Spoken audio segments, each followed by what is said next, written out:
I just got done watching UFC Fight Night Kansas City. This was a pretty solid card. I don't know how many I got wrong or right as far as predictions went. I'll count them up as I go over each of the picks as a recap. The first fight that we're going to talk about is going to be Chandler versus Jocelyne Edwards. This fight actually did surprise me in the way that it ended so fast. Jocelyne Edwards pressured her early, put her against the cage so she couldn't hit her signature runaway move. She properly sleeped Chandler too with this lead hook that she threw in a combo of other punches that all landed afterwards as well. This was a good early stoppage to start the card. I feel like they could have let Chandler fight for a little bit longer. She appeared to be completely fine to me. But round 1 knockout for Jocelyne Edwards. I predicted a TKO in any round. Round 1 I guess it was, so very good for me.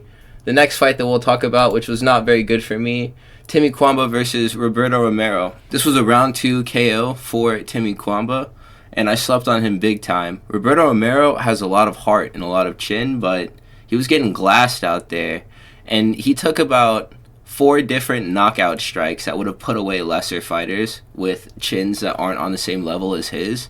He just ate those strikes, and then he kept on chugging. But this is my thing about fighters with good chins.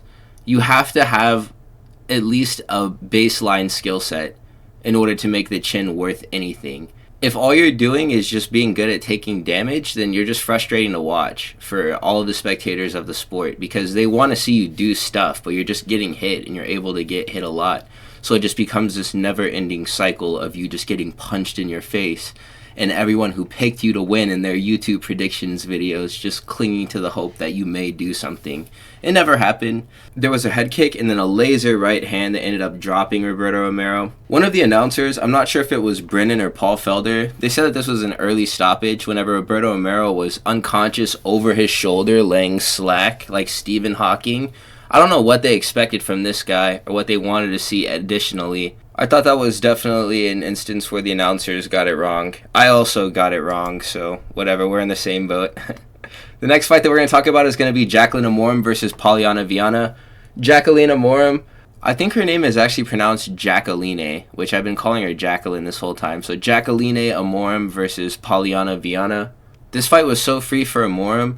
As soon as the first bell rang, she shot in a takedown, and she immediately began grappling and working. And this fight made me realize that if you are a grappler fighting a striker and you get a takedown very early on into a round, 5 minutes is a lot of time to do what you need to do in order to win the fight.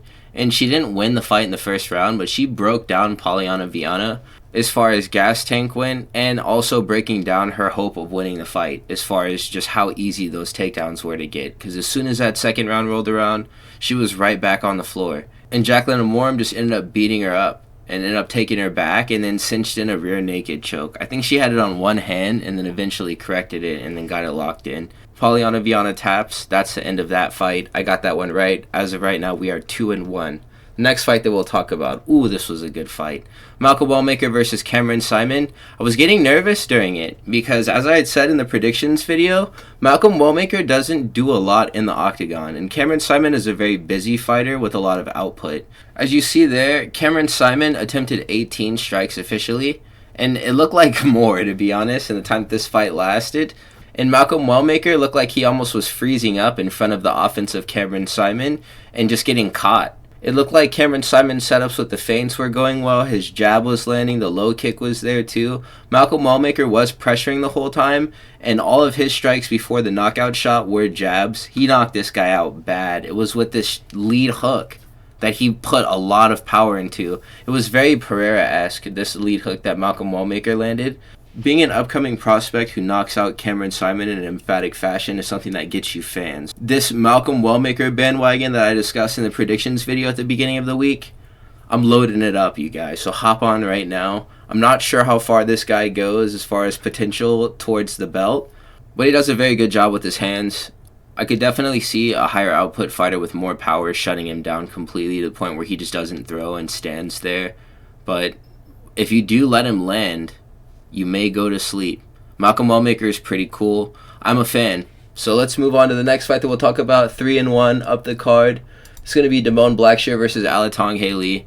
And this fight also made me realize another thing. Damon Blackshear, he is a large bantamweight, and he looks like he is an impressive striker, and he has pretty good striking highlights on footage, and he is like a pretty decent striker. But at his core, he is a grappler. So you can't expect things like walk-off KO power from him, or for him to even have consistently sharp striking defense. He's a grappler. So the fact that he is able to come out and put on a masterclass on the feet against other strikers, even if this guy is 5'5" and he's completely weight bullying him, it's pretty impressive. Damon Blackshear is a pretty solid middle-of-the-road contender. Another thing that needs to be addressed is also, it's very possible that he's carrying some injuries with him from his last fight, or just the fatigue from the last training camp that he went through to get to this point. So it's good that he won this fight. I'm not sure how active he plans to be moving forward, but to me I think he's a pretty easy pick whenever you put him against these contenders with maybe not the best skill sets. The next fight was Chris Gutierrez versus John Castaneda. I let my personal vendettas crowd my picks just because I don't put money on these fights. What ends up happening is I miss these gimme fights. And the way that these fighters that I pick out of spite for the fighters that they're fighting lose is exactly the way that I say that the fighters who beat them will win. So I should just go with my gut, even if I dislike the fighter that I'm talking about. Chris Gutierrez is a failed hype train, and that's the reason why I pick against him now, is because I feel like putting stock in him is dangerous. But at a certain point, I do have to come to grips with the fact that John Castaneda is not going to beat him in a fist fight. It was a split decision. He very well could have beaten him, but the thing that separated Chris Gutierrez from winning this fight and losing this fight was the fact that he dropped John Castaneda with a straight right hand towards the end of round 1. That was the only thing that really kept him in this. Aside from it, he pretty much lost that round, so he steals the first with the drop, wins the second barely, and then the third, he gets dominated on the ground, and he gets outstruck on the feet too. These are two pretty uninteresting fighters, and this fight was honestly just something to do. 4-2 so far. Moving up the card, we have Evan Elder versus Gage Young. I got this fight wrong. These are two duplicates of the same fighter. I'm not sure if Gage Young is just a worse Evan Elder or if Evan Elder is just a better Gage. I guess Evan Elder is just a better Gage Young because he won this fight. One thing that has to be acknowledged in this sport is that there's never really a proper time to throw elbows. Maybe after a clean counter, but to enter range and to throw an elbow is always a dangerous thing that I cringe whenever I see, just because I know the risk that the fighter is taking. But Evan Elder used this tactic to get ahead in the fight. He was ripping these elbows all throughout the first and second round, naked at kicking range. He was also throwing body kicks whenever Gage Young wasn't throwing body kicks too. So he was doing more in this fight. He won on activity. The judges saw it this way. It was a pretty clear win for Evan Elder. That performance from Gage Young was nothing memorable. We'll move up the card. Matt Schnell fought Jimmy Flick, and I was rubbing my hands together like a Batman villain whenever this fight first started and the first round happened, because Jimmy Flick was all over those takedowns, man. And even in round 3, he was doing well with the grappling, and then he got reversed. I wanted to pick Matt Schnell. I got cold feet on the Matt Schnell pick just because he came out of retirement. The next time that they match him up with anyone who's more powerful than Jimmy Flick, he's in serious trouble. But this was another gimme fight that I lost out on just because I have resentment towards the fact that Schnell is back in the sport. What I'm not going to do is say that he looked decent, because he did not. Jimmy Flick only really looks like a baller whenever he's fighting Malcolm Gordon. This was an easy prediction for me to make. Andre Muniz was never going to not get TKO'd by Ikram Aliskerov. I actually predicted the TKO in this fight, just because I know that Andre Muniz is not a good striker. He's not very notable in grappling either. Ikram Aliskerov was pretty much doing whatever he wanted to on the feet, and all of these efforts were to press him up against the cage where he could start a flurry and drop Andre Muniz, and that's exactly what ended up happening. And once he hit the floor, Andre Muniz didn't pull guard or try to do any type of jiu-jitsu. He just shelled and laid there until he got finished. This was a simple logic test in my eyes. I'm glad that I did predict the exact way that it would finish. The round, I'm not sure if I called it. I might have said round 1, but I was not so fortunate in correctly predicting the next fight that we're going to discuss now, which would be Randy Brown versus Nicholas Dalby. Nicholas Dalby would have won that fight if he didn't lose it. And let me explain what I mean. He was actually doing really well. Well, not until he had gotten his nose broken. And this was a Mike Perry-esque nose break. And it wasn't until after this nose break, Nicholas Dalby rips a massive overhand that drops Randy Brown and almost finishes the fight. And he's in there, and it's competitive. But at the halfway point of the second round, the Korean zombie Divine Wind switch got flipped on the side of his head, and he just charged into range to try and score a Hail Mary knockout. It was probably because he was a lot more damaged than we could visibly see because of the nose break. They had relocated it back into place in the corner, but that's probably a horrible injury to suffer while you're fighting. He ended up getting clipped in this horrible blitz. This was an F rating Drickus blitz. And Randy Brown catches him in the middle of those lazy shots. He goes down. TKO win for Randy Brown. I shouldn't sleep on this guy either. This is another fighter who I have a vendetta against because I feel like the difference in performances that he has against a fighter like Brian Battle, even if he does come in overweight, and a fighter like Nicholas Dalby, they shouldn't be this stark. You shouldn't be humiliating and then folding Nicholas Dalby like a lawn chair and then having a very competitive fight with Brian Battle, who, as we've seen tonight, demonstrates a skill set that's probably not on the level of someone like Bilal Muhammad's or even Ian Garry's, as we can probably group these two fighters now closer together after what we've seen tonight. We're going to talk about that later. This was a pick that I got wrong, so 5-5 I think we are right now. The next fight, which is also a pick that I did get correctly, is going to be Michel Pereira versus Abus Magomedov. I root for Abus.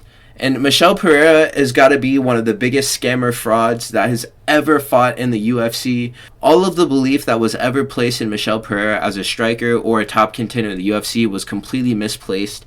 This guy has fought cans to get to where he is right now. Abus Magomedov, his gas tank is bad, but it's because he is relentless in his pressure. The only way to beat him, really, is to be a pressuring fighter with a better gas tank than he is. The second part of that sentence isn't very hard, but his pressure is something very considerable. There was nothing that Michel Pereira could do in order to create space, and whenever he would press, Abus Magomedov only had to take a step forward and push Michel Pereira's face to throw him off of him, and then he was back to moving him towards the other side of the octagon. And that was just a recurring theme of this fight. One takedown was there. I believe it was in the second round, and it was pretty significant. Abus was getting some pretty good shots off. But aside from that, a lot of stalking was going on. Abus was landing some good shots. I don't think that this does much for the perception of either fighter at this point. After Michel Pereira took the loss that he did to Anthony Hernandez, and Abus Magomedov has lost to Strickland already, there's going to be a necessity to take shop and kind of figure out where we're at after Drickus does fight with Hamzat, because it does look like things are slowing down a little bit in this division. The next fight that we'll talk about, it's funny how I'll pick against fighters who I know are going to win because I don't like them, and I'll pick fighters that I know are going to lose because I actually do like them. Giga Chikadze is never going to be selected to win another mixed martial arts competition on this YouTube channel ever again. This is my promise to you viewing this video right now. It's never going to happen again. I'm never going to be the guy believing in Giga Chikadze. Unless he fights a guy who I know that he will beat, because I just said that I won't do that anymore either. But I'm so embarrassed by this. David Onama is a pretty proficient fighter at the things that he is good at. He's a solid boxer, and he wrestles. And he times his wrestling and his fights pretty much at the same point in all of them. He tries to stand up for about a round and a half. And towards the end of the second round, you can expect those shots to start coming. All the way towards the end of the fight, if the fight is 3 rounds. Which, I mean, I'm not sure if he's ever main evented, so yes. At the end of the second round, David Onama will wrestle. So that should have been a part of his camp. Giga Chikadze did not stop a single takedown from happening, and he can't move forward in this division if he cannot be a counter wrestler. If you aren't going to be a lethal striker with one-shot KO potential or even the ability to finish any fights, and you're going to fight as a point fighter, at least have the ability to not be grappled. I didn't like the way that this fight went. David Onama had a pretty good win. He's also from Kansas City, so I hope he's enjoying himself right now because he deserves it. This was a pretty good win for him. Hey, you guys, you remember that time whenever Anthony Smith fought Mingayang Zhang? Anthony Smith looked like the guy at the beginning of the Black Ops 2 campaign who's burning inside of the truck and you're trying to get him out by kicking the glass. At the very end of this fight, he took so much damage. But I can't get over something that I pointed out before this fight even took place and held true. Mingayang Zhang takes so much damage, and the way that he's able to get his damage off is by standing point blank with whoever he's fighting.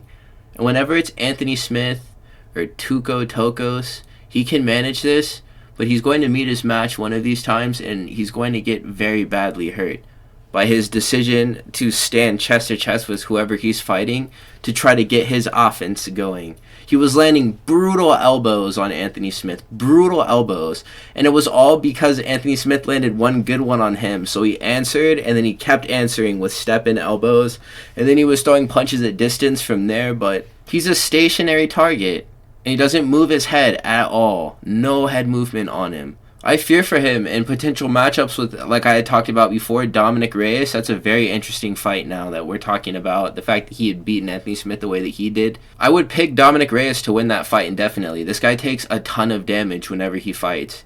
Anthony Smith takes a ton of damage too. And the referee of this fight let Anthony Smith take so much damage. I know this is the last time that he's going to be able to be knocked out in the UFC, but still, that was an egregious amount of damage that he took leading to the end of this fight. Good resolution for him as far as his career went. It was a pretty solid send-off. It's trademark for Anthony Smith to get beat up like that, so he went out doing what he loved. We'll put it that way. The main event of this card, Ian Machado Garry versus Carlos Prates. This was a casual test. I know you can't really just look at things on paper and be like, oh yeah, this is the way that it's going to play out because it's a fist fight. But dude, Ian Garry was always going to beat Carlos Prates based off of the things that he's demonstrated. That fight with Shavkat, I know that people are like, oh yeah, people glaze Ian Garry based off of the fact that he lost to Shavkat. It's not the fact that he lost, it's how he lost. It's how he lost. And if he had more of a fan base, there'd be a lot more people arguing that he actually did win that fight.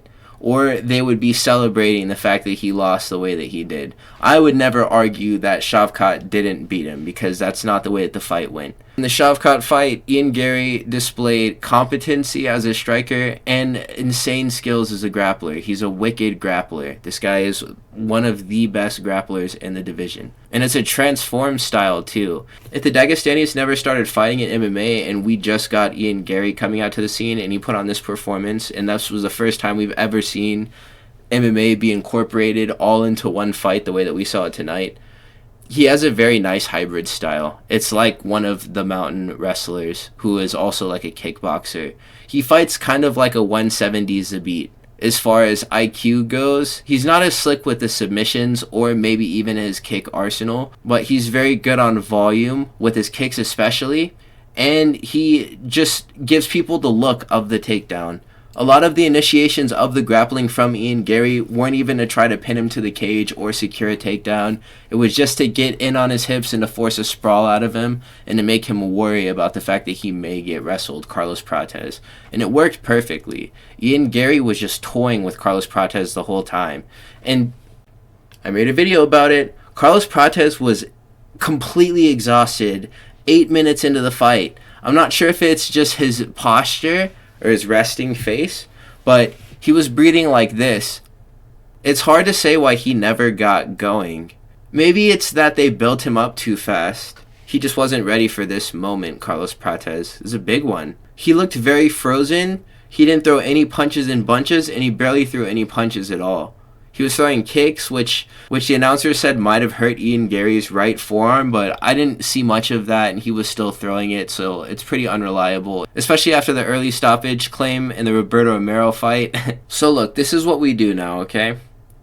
Joaquin Buckley is going to fight Kamaru Usman in June. Ian Garry just beat Carlos. Carlos Prates has been shuffled out of the deck of the top contenders in welterweight who we are tracking towards the title. There's still a couple of people who need high-profile fights, so we don't know what they're truly capable of. Buckley is on the rise. Ian Garry is on the rise. We can make that fight in the future. It will be a very good fight. Buckley wants it too. That's what needs to happen. I'm not sure if one of these fighters needs to become champion before it can take place, but however we can get to Buckley versus Ian Garry, this is a fight that I want to see. I feel vindicated by the fact that I got this fight right on the card. Overall, we went 8-6, which I'm not going to do that math or the percentage, but it's over half, so I guess I kind of know ball. I'm going to try to lock in and do better, though, on these predictions. I'm very satisfied with the outcome of this card. Next week, we have Sandhagen versus Figueiredo. The week afterwards, we have Muhammad versus Della Maddalena at UFC 315. And then we have Burns versus Morales, which is another welterweight matchup. So we have 2 more welterweight matchups in the next 3 weeks.